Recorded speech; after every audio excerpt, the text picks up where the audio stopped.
Jokpako berevena, Jokpako berevena, Engbe peti rokpako, Oboju edurio, Wado. Jokpako berevena, Jokpako berevena, Engbe peti rokpako, Jokpako berevena, Jokpako berevena, Engbe peti rokpako, Oboju edurio, Wado.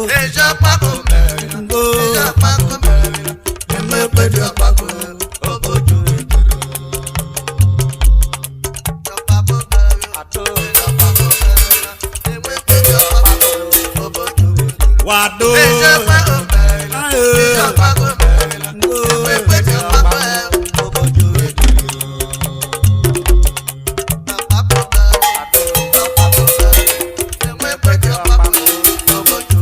Wado.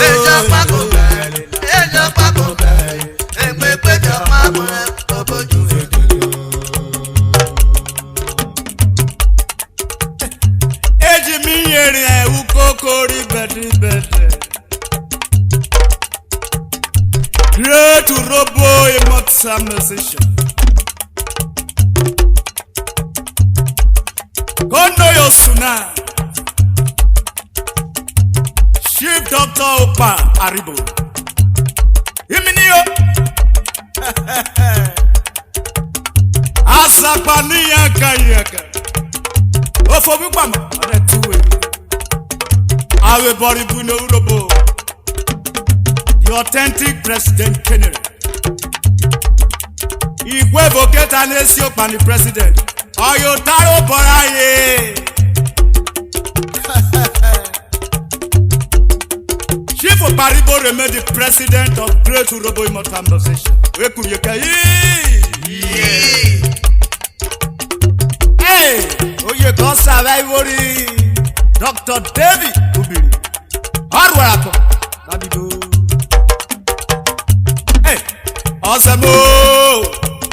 Oye kan we baba. Jokpako berevena. Jokpako berevena. Engbe pe Jokpako oju edurio.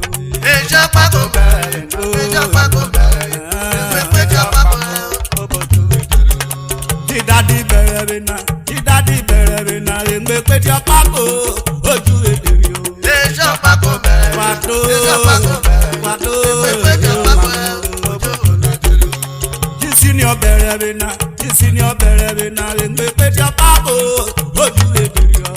Jokpako berevena, Jokpako berevena, Engbe pe Jokpako, Oboju edurio. Engbe Jokpako re, oju Nigeria. Engbe Jokpako, Oboju edurio. Engbe Jokpako. Oboju, Yada, Engbe Jokpako. Oboju edurio. Warido, Engbe Jokpako. Oboju edurio. Erigi election Jokpako re. Oboju edurio. Eri onoju ja. Oboju edurio. Oboju edurio. Oboju edurio. Aye, Oboju edurio. Mi ngunde biya. Oboju edurio. Mi yeri yeru URHOBO. Oboju edurio. Ovie wa ovie. Oboju edurio. Tadio mo tete tadio miracle. Oboju edurio. Engbogoro ovie kre. Oboju edurio. Ashuwe, ashuwe, Aye, Oboju ashuwe. edurio. Osuto. Aye, Oboju edurio. Eke vuafo. Oboju edurio. Ọba Iwaka. Oboju edurio. Aka. Aiwaba.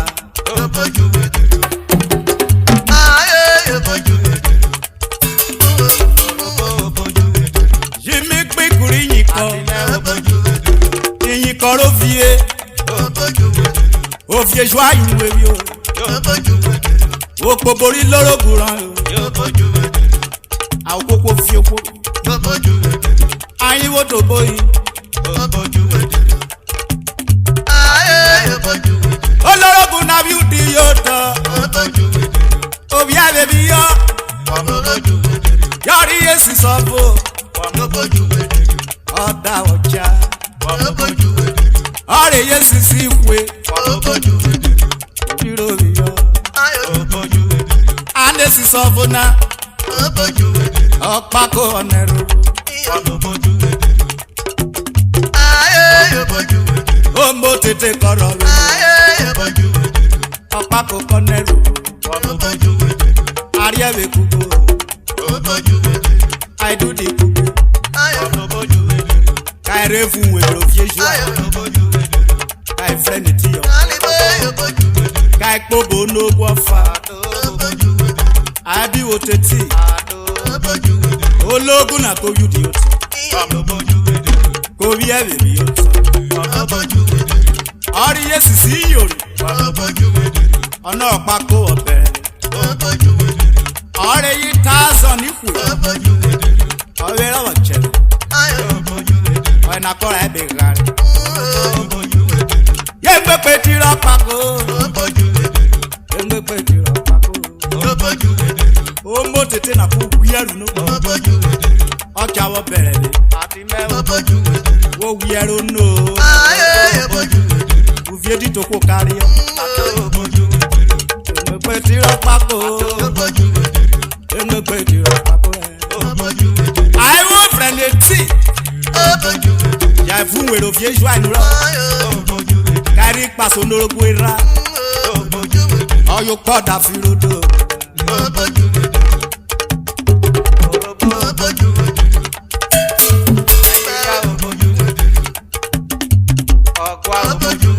Ologun na ko yudi oto. Obi abi oto. Ore yi tazo ni yori. Ano yo Opako obere.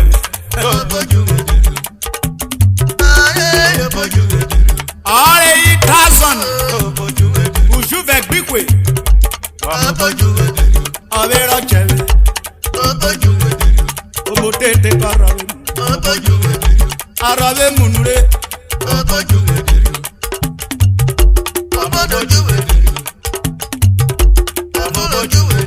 Kobi tazon your phone.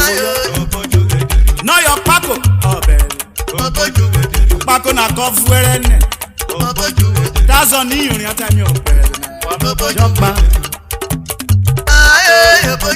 Oni die wovo idie wovo. Ye gbe pe ti Opako.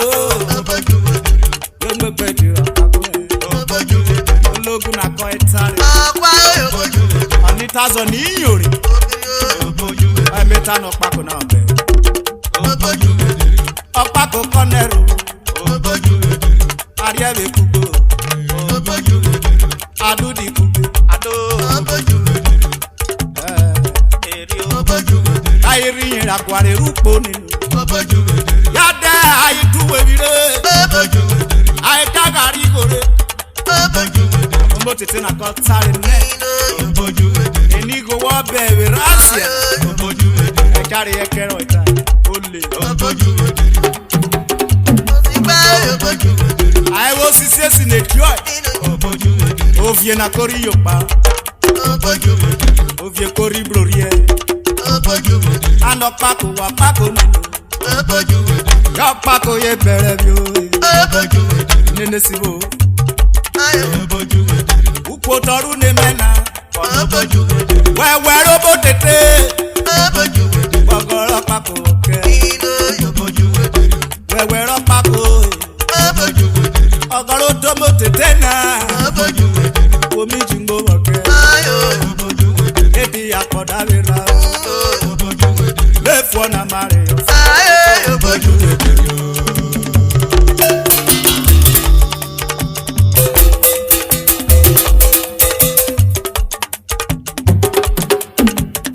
Hey, Onyibo George. I am moving every day. Every custody of black by the Onwebio. Oyoka, Onyibo George. What the petty one to get set this? Record to measure tea. No more inclination. Hey, any question record. Ultimate purpose. Ultimate. And I should record. Wado, ayoroga. Ode okuma. Umujane. Eke small moto big engine. Origese. Ite apari de kiriro ememe rakoya shiro. Ise boko ya yo. sí agbárí. Yeah.